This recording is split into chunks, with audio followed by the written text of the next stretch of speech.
Hello student, class 8 का maths का question paper है DOE official practice paper 24-25 session का, जो कि आपकी एनुअल एग्ज़ाम के लिए बहुत ज़्यादा इम्पॉर्टेंट है।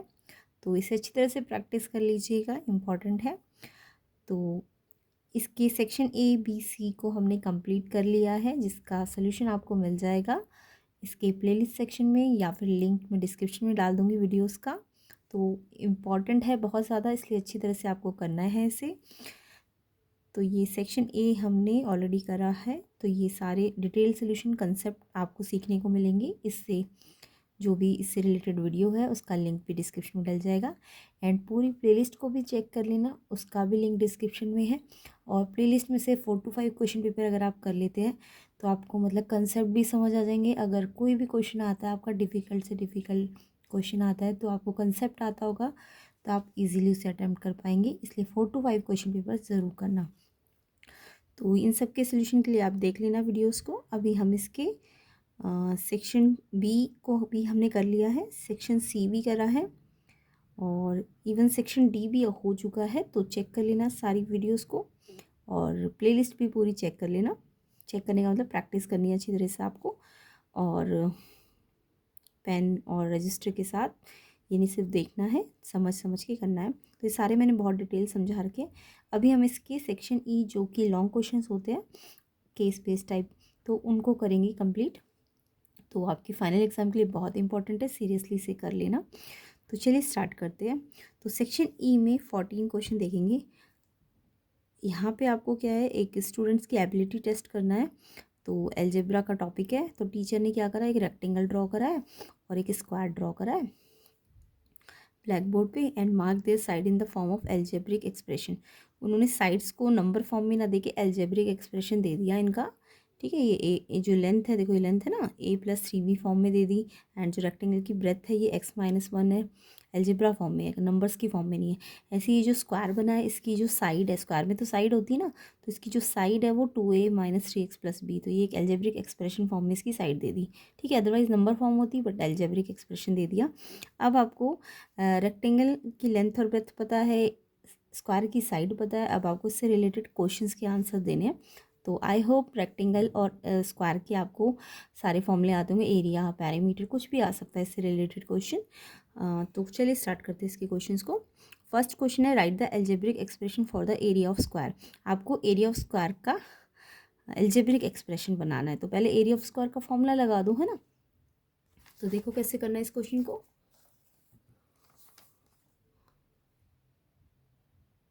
तो क्वेश्चन आई होप सबको समझ आ गया होगा। ये एक रेक्टेंगल है, लेंथ ब्रेथ दी है, स्क्वायर है, उसकी साइड गिवन है।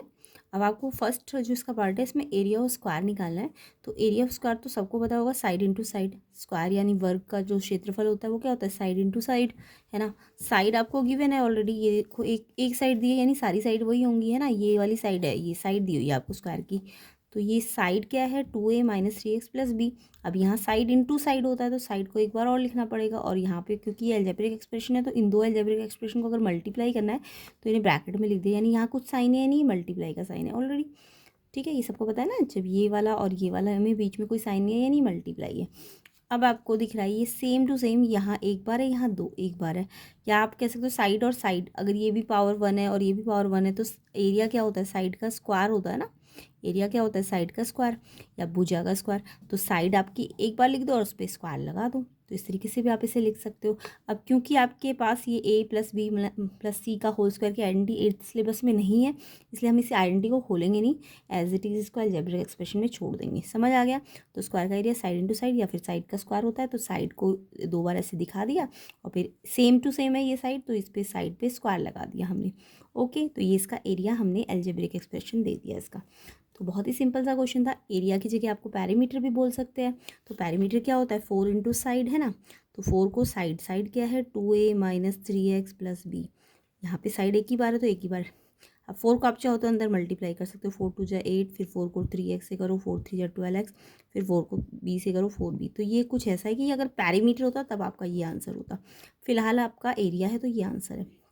ठीक है, तो आंसर ये आ गया फर्स्ट पार्ट का। नेक्स्ट क्वेश्चन देखो इसका। इसके बाद इस क्वेश्चन में आपको बोला गया है, फाइंड करना है difference between length and breadth of rectangle. Rectangle की लेंथ और ब्रेथ का डिफरेंस बोला, यानी डिफरेंस मतलब हिंदी में कहे तो अंतर करना है, अंतर मतलब माइनस करना है। तो देखो यहाँ पे ये जो लंबी साइड है ये लेंथ है और ये ब्रेथ है इसकी, तो लेंथ आपकी a+3b है और ब्रेथ आपकी x-1 है। तो यहाँ पे इनका डिफरेंस बोला है, लेंथ बड़ी होती है ना रेक्टेंगल में, तो लेंथ में से ही तो ब्रेथ को माइनस करेंगे। तो लेंथ आपको a+3b दी है, माइनस करना है ब्रेथ। ब्रेथ क्या है देखो x-1, यहाँ पे दो टर्म्स है ना तो इसलिए माइनस करना है, तो इन दोनों टर्म्स को हम ब्रैकेट में लिखेंगे, पूरा माइनस करना है ना इसको, तो इसे ब्रैकेट में लगाना। बाहर अगर माइनस हो ब्रैकेट के तो आपको पता है जब ये माइनस अंदर जाएगा तो इनके साइन चेंज हो जाएंगे, तो ये एक्स तो माइनस का हो जाएगा और ये माइनस का 1 है तो ये प्लस का 1 हो जाएगा, क्योंकि बाहर माइनस है ना। तो ये आपका देखो सारे ही जो टर्म्स है बिल्कुल अलग अलग है, अनलाइक टर्म्स है, तो ये जुड़ेंगे, प्लस माइनस तो होंगे नहीं क्योंकि ये ए है, ए वाला कोई और है नहीं, बी वाला भी कोई नहीं है, एक्स वाला भी कोई नहीं है, नंबर वाला भी कोई नहीं है, तो ये सारे अनलाइक टर्म्स है, तो इनको ऐसे ही छोड़ देना, क्योंकि ये जुड़ेंगे नहीं ना, ना प्लस होंगे ना माइनस होंगे, अनलाइक टर्म्स कभी भी प्लस माइनस नहीं होते, तो आप ऐसे इट इज़ इसको छोड़ दोगे। तो ये आपका सेकंड पार्ट का क्या आ गया आंसर। आई होप सबको समझ आ रहा होगा, बहुत ही कंसेप्ट समझा रही हूँ, एंड ऐसे ही वीडियोज़ आपको सारे मिलेंगे, कंसेप्ट के साथ होंगे, डिटेल सोल्यूशन होगा इनका, तो ज़रूर चेक कर लेना। प्लेलिस्ट सेक्शन का लिंक मैं डिस्क्रिप्शन में डालूंगी, एंड इससे जो प्रीवियस वीडियोज़ हैं इनके लिंक भी आपको मिल जाएंगे। तो अच्छी तरह से इस क्वेश्चन पेपर को प्रैक्टिस कर लेना, ऑफिशियल है इसलिए आपके जो भी एग्ज़ाम है फाइनल एग्ज़ाम उनके लिए बहुत ज़्यादा इंपॉर्टेंट है, तो इसे अच्छी तरह से कर लेना। नेक्स्ट देखो इसमें थर्ड पार्ट है, find the side of square at a5 है, b1 है एंड x3 है। तो देखो अब की बार स्क्वायर की साइड निकालनी है, और आपको ना ये जो स्क्वायर की साइड एल्जेब्रिक फॉर्म में दी हुई थी, एल्जेब्रा फॉर्म में आपको इसमें a की वैल्यू दे दी, b की वैल्यू दे दी, x की वैल्यू दे दी, तो आप इसमें यहाँ रख दोगे इन वैल्यूज़ को, तो आपको साइड नंबर में मिल जाएगी ना।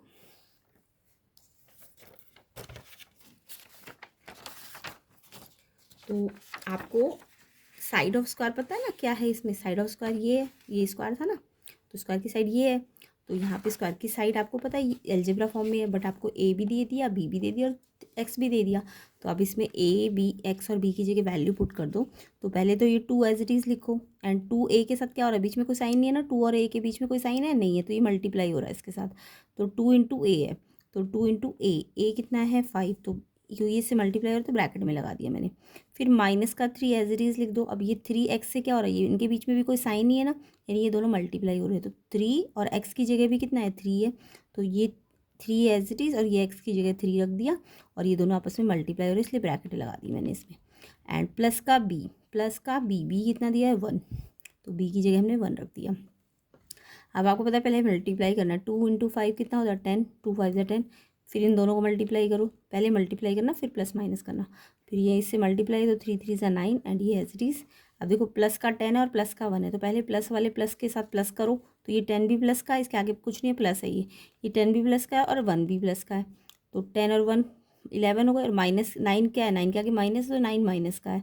अब प्लस में से माइनस करो, इंटीजर आते हैं ना सबको, प्लस और माइनस, देखो प्लस के प्लस, प्लस वाले प्लस के साथ प्लस किए और माइनस एक ही है तो -9। अब प्लस माइनस क्या होता है, माइनस होता है ना, प्लस माइनस क्या होता है माइनस, जब भी एक साइन प्लस का हो और एक माइनस का हो तो प्लस माइनस माइनस होता है, प्लस माइनस क्या होता है माइनस होता है, लेकिन जो साइन होता है ना वो कर प्लस माइनस माइनस करो, बट साइन जो होता है बड़े नंबर का लगाओ, ग्रेटर जो बड़ा नंबर होगा ना उसका साइन लगेगा। तो पहले माइनस करो, 11 माइनस 9 किया 2, और इनमें से कौन सा बड़ा नंबर है, ये बड़ा है ना, तो इसमें प्लस का साइन है तो इस पर भी प्लस का साइन लगा दो, ठीक है। तो ये आ गया 2, तो ये थर्ड पार्ट का आंसर कितना आ गया, साइड निकल के आ गई 2, पहले ये एल्जेब्रिक फॉर्म में थी अब ये नंबर फॉर्म में आ गई जब हमने ये वैल्यू पुट कर दी है। ऐसे ही आपको नेक्स्ट इसका जो ऑप्शन वाला पार्ट है, फाइंड करना है एरिया ऑफ रेक्टेंगल, ए दिया है 5, बी दिया है 1 और एक्स दिया है 3। अब आपको फिर से एरिया देखो, अभी तो मैंने जो एरिया बोला था वो एल्जेब्रिक फॉर्म में आएगा L इंटू वी करके, बट आपको वैल्यू दे दी तो वो नंबर फॉर्म में भी आ जाएगा, है ना। तो आपको यहाँ पे ए की जगह 5 दे दिया, बी की जगह 1 दे दिया, एक्स की जगह 3 दे दिया, और एरिया ऑफ रेक्टेंगल क्या होता है, लेंथ इंटू ब्रेथ होता है ना। अब लेंथ क्या है, ये है लेंथ क्या है इसकी a+3b, एंड ब्रेथ क्या है x-1, तो लेंथ मल्टीप्लाई ब्रेथ। अब ये क्योंकि ये पूरा इस पूरे से मल्टीप्लाई हो रहा था, बीच में कोई साइन नहीं लगता, तो ऐसे मल्टीप्लाई हो रहा है ये, ठीक है, ब्रैकेट लगा देना। अब आपको a की वैल्यू दी है ना 5, तो a की जगह हमने 5 रख दिया, प्लस 3b के साथ क्या हो रहा है, कुछ साइन नहीं है ना, मल्टीप्लाई हो रहा है, तो 3 और b मल्टीप्लाई हो रहा है, तो b कितना दिया है 1, तो 3 इंटू 1, 1 को ब्रैकेट में लिख दिया, और फिर ये भी ब्रैकेट लगा दो, x की जगह 3 रखा एंड माइनस का क्या था 1, तो हमने जो भी जो वैल्यू दी है उसकी जगह वैल्यू पुट कर दी। ध्यान रखना इन दोनों के बीच में कोई साइन नहीं, मल्टीप्लाई यानी इससे मल्टीप्लाई होगा। तो पहले मल्टीप्लाई करो, 3 × 1 = 3। अब ये 5 और 3 ब्रैकेट में है ना, तो पहले इन्हें सॉल्व करोगे, पहले मल्टीप्लाई करो और फिर इनको प्लस करो, 8 आ जाएगा। ऐसे 3 और 1 माइनस हो जाएगा, प्लस माइनस माइनस कर दो 2, और जो नंबर बड़ा है उसका साइन, तो इनमें से बड़ा कौन सा ये है ना, तो इस पर प्लस का है तो इस पर भी प्लस का साइन। तो इंटीजर्स को भी ध्यान रखना है आपको। अब ये दोनों सॉल्व करो, 5 और 3 कितना होता है 8, और ये क्या है 2, और इनके बीच में कुछ साइन है, मैंने बोला था मल्टीप्लाई का साइन है। तो 8 × 2 = 16। तो एरिया स्क्वायर यूनिट में आ जाएगा, ठीक है। तो 16 स्क्वायर यूनिट इसका एरिया है। तो बहुत ही सिंपल से क्वेश्चन है, एल्जेब्रिक फॉर्म में थे पहले और आपने फिर वैल्यू पुट करी तो आपका आंसर नंबर फॉर्म में आ जाएगा। तो किस किस को ये क्वेश्चन समझ आ गए हैं कमेंट करके ज़रूर बताना, एंड प्लेलिस्ट सेक्शन को ज़रूर चेक कर लो ताकि आपके फाइनल एग्ज़ाम की एक जो रिवीजन है बहुत अच्छी तरीके से हो सके और आप अच्छा स्कोर कर सके। तो नेक्स्ट क्वेश्चन नंबर 15 पे आते हैं। क्वेश्चन 15 पे आपको ये टेबल बना के दे दिया है। आपको बोला क्रॉस कंट्री रनिंग इवेंट चलाती है जिसमें रनर को एक प्री डिसाइडेड डिस्टेंस को कंप्लीट करना है, और इसमें डिफरेंट एक्टिविटीज़ है। लाइक कौन कौन सी एक्टिविटी है, रनिंग करना है पेव्ड रोड पे या फिर अनपेव्ड रोड पे, हिल क्लाइंबिंग करनी है, मड रन करना है, रनिंग इन वुड्स करना है, क्रॉसिंग वाटर बॉडी। तो ये सारी एक्टिविटीज़ है। अब अगर वो पेव्ड रोड पे भागते हैं तो उनको 3 किलोमीटर डिस्टेंस कवर करना है। अगर वो अनपेव्ड रोड पे भागते हैं तो उन्हें 2 किलोमीटर। ऐसे ही हिल क्लाइंबिंग में 2 है, मड रन में 1 है, रनिंग इन वुड्स में 2 है, एंड वाटर बॉडीज़ को क्रॉस करने में 1 डिस्टेंस करना है कवर। तो ये डिस्टेंस गिवन है अलग अलग एक्टिविटीज़ का। तो टेबल को पहले अच्छी तरह स्टडी कर लिया हमने, इसके बाद हम इस टेबल से रिलेटेड क्वेश्चंस के आंसर देंगे। तो टेबल वाले क्वेश्चन में आप टेबल को बहुत ध्यान से स्टडी कर लिया करो पहले। तो यहाँ पे आपको बोला है what fraction of the total distance is hill climbing. तो टोटल डिस्टेंस इन सबका टोटल अगर मैं करती हूँ, ऐसे भी दिया हुआ है क्वेश्चन में 11 किलोमीटर, अदरवाइज आप टोटल करके देख लेना। तो मैंने ये आपको एक्टिविटीज़ गिवन है एंड ये इनके डिस्टेंसेस गिवन है, इनका टोटल वैसे क्वेश्चन में दे रखा है, फिर भी मैंने कर दिया इसका 11 किलोमीटर आ गया टोटल करा। तो अब आपको बोला है फ्रैक्शन जो हिल क्लाइंबिंग के लिए, फ्रैक्शन हिल क्लाइंबिंग का निकालना है। तो हिल क्लाइंबिंग का फ्रैक्शन अगर निकालना है तो हिल क्लाइंबिंग का डिस्टेंस आपको ऊपर रखना पड़ेगा। तो हिल क्लाइंबिंग का डिस्टेंस आपका 2 दिया हुआ है, देखो है ना, ये यहाँ से भी देख लो आप। हिल क्लाइंबिंग में कितना डिस्टेंस है 2। तो जिस चीज़ का फ्रैक्शन बोला जाए ना उसका जो डिस्टेंस है वो ऊपर और टोटल नीचे। कोई भी फ्रैक्शन कैसे बनता है, जो भी आपको जिसका निकालना है, यानी जो भी चीज़ निकालनी है, मान लो हिल क्लाइंबिंग को मैं मान लेती हूँ ये कोई हिल क्लाइंबिंग का जो भी डिस्टेंस है, डिस्टेंस हिल क्लाइंबिंग है ना, उसको ऊपर रखो। फ्रैक्शन जिसका भी निकालना होता है उसका उससे रिलेटेड डिस्टेंस है जो भी चीज़ है वो ऊपर रखो, और जो टोटल डिस्टेंस है वो नीचे रखो। इस तरीके से कोई भी फ्रैक्शन निकलेगा। तो हिल क्लाइंबिंग का डिस्टेंस कितना है 2 और टोटल डिस्टेंस कितना है 11। तो हिल क्लाइंबिंग का जो फ्रैक्शन आ जाएगा वो 2/11 आ जाएगा, ठीक है। ऐसी प्रॉबिलिटी जैसे आप करते हो वही तरीके से फ्रैक्शन निकाल सकते हो।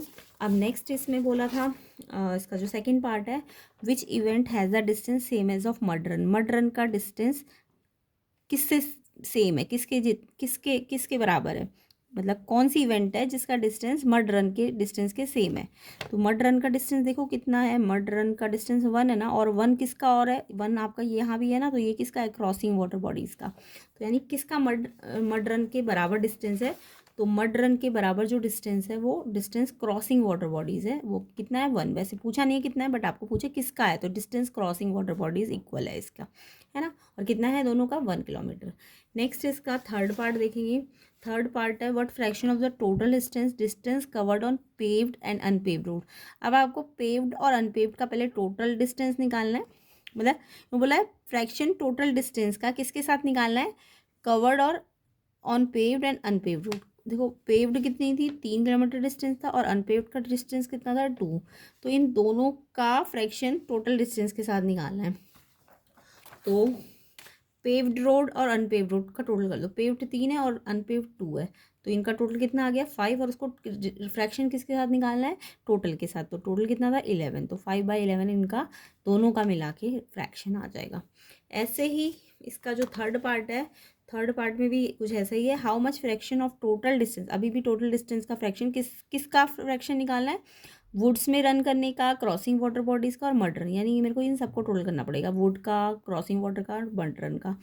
तो वुड है आपका, वुड है 2, मड रन है 1 और क्रॉसिंग वाटर बॉडी है 1, तो इन सबको प्लस कर दो। तीनों का निकालना है ना, वुड का, क्रॉसिंग वाटर बॉडी का, मड रन का। तो इनका 2 है, एक का 1 है, एक का 1 है, और फिर टोटल के साथ फ्रैक्शन निकालना है तो टोटल कितना है 11, तो 4/11 इसका आंसर आ जाएगा। तो बहुत ही सिंपल सिंपल से क्वेश्चन है, आई होप सबको समझ आ गए होंगे। आगे चलते हैं हम इसके 16th वाले क्वेश्चन पे। तो थर्ड में या तो ये करना था या ये करना था, बाकी आपको तो सारा करना आना चाहिए, क्योंकि अभी तो ये आपका एग्ज़ाम नहीं है ना, एग्ज़ाम तो एग्ज़ाम में चॉइस होगी, बट अभी तो फिलहाल आपको सारे समझ में आने चाहिए क्वेश्चंस। चलिए 16 क्वेश्चन पे आते हैं। तो कैसे डिटेल सोल्यूशन और कंसेप्ट अगर आपको सीखने हैं तो आपको मैथ्स की भी वीडियोस मिल जाएंगी, साइंस की भी वीडियोस मिल जाएंगी, और भी अदर सब्जेक्ट्स की भी मिल जाएंगी। तो प्लेलिस्ट बनी हुई है, ज़रूर चेक कर लेना, ताकि आपकी प्रैक्टिस अच्छी तरीके से हो सके। एनुअल एग्ज़ाम है, सीरियसली ले लेना, ठीक है। Next question, water board supplies, ये कॉमा गलत लगा हुआ इन्होंने, 1,08,000 लीटर वाटर एक कॉलोनी में वाटर बोर्ड सप्लाई कर रहा है। कितने हाउस है उस कॉलोनी के अंदर? 200 हाउसेज है, ठीक है। इतना पानी है और इतने घर है। अब मंडे को वाटर जो सप्लाई हुआ 120 हाउस में किया गया कॉलोनी में, और सैटरडे में सिर्फ 1 लाख लीटर ही पानी सप्लाई हुआ। तो अब आपको पूछा है कि ये जो भी इंफॉर्मेशन थी इससे रिलेटेड आपको फर्स्ट पार्ट में क्वेश्चन दिया हुआ है, what kind of proportion is between amount of water each house get and number of houses. तो यहाँ पे आपको बोला है कैसा प्रोपोर्शन है amount of water each house get and number of houses, यानी कि हर एक घर में कितना पानी जाएगा और नंबर ऑफ हाउसेस के बीच में कैसा प्रोपोर्शन। अब आपको पता है प्रोपोर्शन दो टाइप के होते हैं, एक डायरेक्ट प्रोपोर्शन होता है और एक इनवर्स प्रोपोर्शन होता है ना। तो यहाँ पे अगर मैं अमाउंट ऑफ वाटर एक घर में कितना जा रहा है और नंबर ऑफ हाउसेस में देखूँ, तो देखो जितने ज़्यादा घर होंगे, जितना ज़्यादा एक घर में पानी जाएगा और नंबर ऑफ हाउसेस, तो देखिए यहाँ पे जो प्रोपोर्शन पूछा है किसके बीच में पूछा है, amount of water each house get and number of houses. तो मैं मान के चलती हूँ कि वाटर सप्लाई कांस्टेंट है ना। तो अगर वाटर सप्लाई कांस्टेंट है, मतलब 1000 लीटर है मान लो, कांस्टेंट वाटर सप्लाई जानी है किसी में, तो आपको पता है अगर कोई चीज़ फिक्स्ड है, तो अगर मैं कह रही हूँ कि नंबर ऑफ हाउसेस ज़्यादा है, तो हर एक घर में पानी क्या होगा, कोई चीज़ फिक्स है, अगर कोई चीज़ फिक्स है तो जितनी ज़्यादा नंबर में वो बटेगी तो हर एक को जो चीज़ मिलेगी वो कम मिलेगी ना। जैसे मान लो एग्जांपल ले लो कि टॉफ़ी है किसी के पास, मान लो 10 टॉफ़ी है किसी के पास, ठीक है। 10 टॉफ़ी कितने बच्चों में बंटनी है? 5 बच्चों में, ठीक है। तो 10 टॉफ़ी फिक्स है, अब वो 5 बच्चों में अगर बंटनी है तो हर एक बच्चे को कितना मिल रहा है? हर एक बच्चे को देखो 10/5, यानी दो दो टॉफ़ी मिल रही है ना हर बच्चे को। बट अगर मैं कह रही हूँ वो 5 की जगह 2 बच्चों में बटे, अगर 10 टॉफ़ीज़ है और वो बच्चे कितने हैं, चिल्ड्रन कितने हैं, 5 है, ठीक है। एग्जाम्पल समझा रही हूँ। तो अगर टॉफ़ी तो फिक्स है 10, है ना। अब वो अगर 5 बच्चों में बटेगी तो एक बच्चे को कितने मिलेगी? 2 टॉफ़ी। अगर वही टॉफ़ी 10 टॉफ़ी 2 बच्चों में बटेगी तो बताओ एक बच्चे को कितने मिलेगी? तो 5 मिलेगी ना। यानी जब जब आपके बच्चे ज़्यादा है तो टॉफ़ीज़ एक बच्चे को, ईच चाइल्ड को कितनी मिल रही है? एक बच्चे को कम मिल रही है ना, 5 में 2 मिल रही है, 5 बच्चों में 2 टॉफ़ी मिल रही है एक बच्चे को। तो दो बच्चे होते तो कितनी टॉफ़ी मिल जाती? 5 तो बढ़ गया ना। यानी ये ज़्यादा था तो ये कम आ रहा है, और ये कम हुआ तो ये ज़्यादा आ रहा है। तो जब भी ऐसा केस बने तो वो इन्वर्स प्रोपोर्शन होता है। तो वो ऐसे ही समझ लो कि नंबर ऑफ़ हाउस जितने ज़्यादा होंगे ना, तो हर एक घर को पानी की जो मात्रा है वो कम मिलेगी। तो जब ये ज़्यादा और ये कम, तो इन्वर्स प्रोपोर्शन हुआ ना। समझ आया? हाँ, अगर ये टोटल वाटर सप्लाई कांस्टेंट नहीं होता तब ये डायरेक्ट प्रोपोर्शन हो जाता, ठीक है। पानी भी बढ़ा तो नंबर ऑफ़ हाउसेस भी बढ़े, बट क्योंकि टोटल वाटर बोला है कांस्टेंट है, तो इस रीज़न से इन दोनों के बीच में जो है वो इन्वर्स प्रोपोर्शन है। हाँ, पानी कम या ज़्यादा हो रहा है टोटल वाटर सप्लाई, तो फिर इन्वर्स नहीं होगा, तब आपका डायरेक्ट प्रोपोर्शन होगा। क्लियर हुआ? अब इसका हमारा पहला पार्ट तो हो गया कि कौन सा प्रोपोर्शन है अमाउंट ऑफ वाटर और नंबर ऑफ़ हाउसेस के बीच में, ईच हाउस में कितना अमाउंट ऑफ वाटर और नंबर ऑफ हाउसेस। तो मैंने बता दी जितने ज़्यादा हाउस होंगे एक घर में पानी उतना कम जाएगा, है ना। नेक्स्ट है how much litre of water did each house get, एक घर को कितना पानी मिलेगा। तो देखो टोटल पानी कितना था, 1,08,000, है ना। और कितने घर थे? 200 घर। तो अगर एक घर के लिए निकालना है आपको, तो एक घर के लिए अगर निकालना है ईच हाउस गेट वाटर, तो आप टोटल जो वाटर सप्लाई होगा, टोटल अमाउंट जो वाटर का है, टोटल अमाउंट ऑफ वाटर को किसी भी चीज़ का एक एक का निकालना हो तो टोटल को आप जो टोटल नंबर दिए होते नंबर ऑफ हाउस उससे डिवाइड करोगे। तो नंबर ऑफ हाउस 200 दिए ना, तो इसको इससे डिवाइड करो तो एक घर का पानी निकल के आ जाएगा, कितना मिलेगा। तो 2 0 से 2 0 कट गई, और फिर 2 से काट दो, से 2 1 जा 2 में ये का बात है, 2 5 जा 2 4 जा, और 0 एक्स्ट्रा है तो 540, एक घर को 540 लीटर पानी मिलेगा। अब एक घर के हिसाब से मैं अब और भी पार्ट के आंसर दे सकती हूँ। देखो एक घर का मुझे मिल गया ना, मंडे को कितने घरों में गया, 120 घरों में, तो कितना पानी सप्लाई हुआ होगा।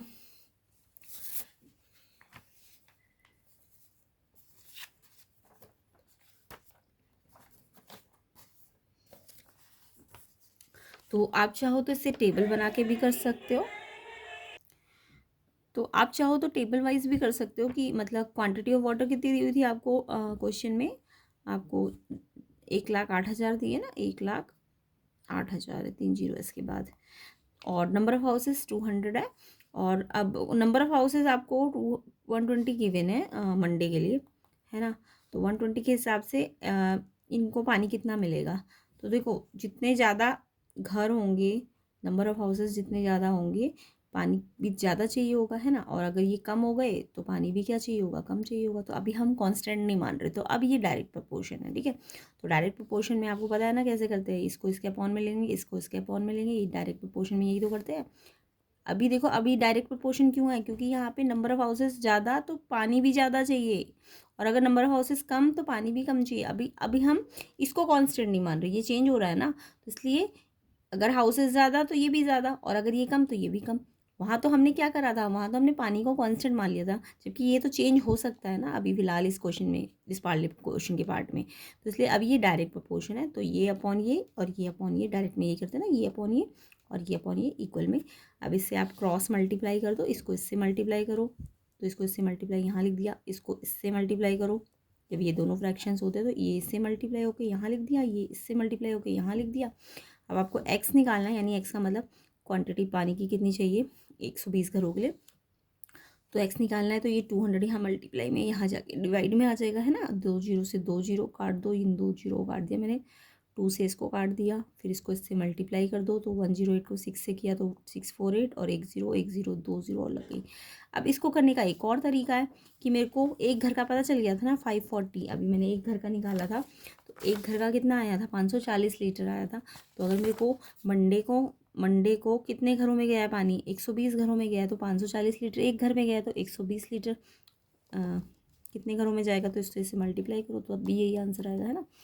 अब आपको इसका जो लास्ट वाला पार्ट है, मंडे वाला हो गया, सैटरडे में पूछा है, अब की बार सैटरडे के लिए घर पूछ लिया, how many houses did get water on Saturday, में कितने घरों में जाएगा। तो अगर सैटरडे के लिए घर निकालने हैं आपको, तो